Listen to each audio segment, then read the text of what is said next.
Stava portando a spasso il cane poco dopo l'alba a Cagliari in via Quirra Vitali Koncevic, badante ucraino, insieme all'anziano al quale bada. Quando, che cosa è successo, Claudio Landru?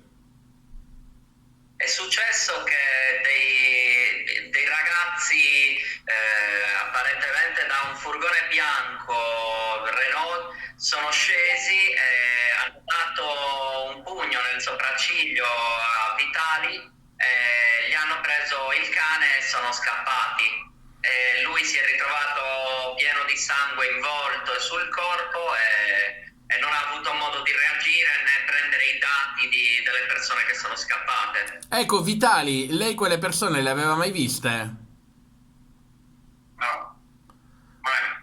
Mai. Come sono andati i fatti? Lei stava portando a spasso il cane, c'era anche l'anziano al quale bada, che è il figlio poi di Claudio, che è il padre di Claudio Olandru. E che cosa è successo?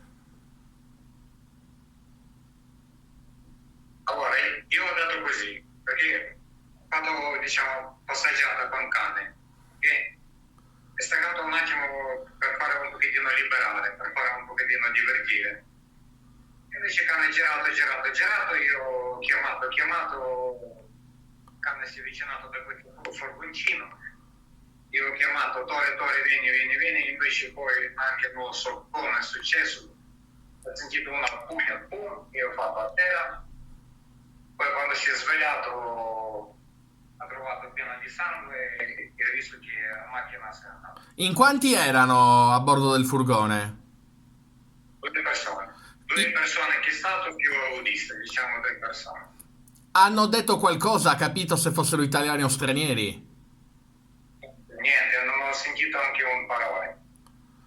Voi ovviamente chiedete sia a Vitali sia a Claudio, chiedete giustizia, cioè che comunque questi delinquenti siano beccati.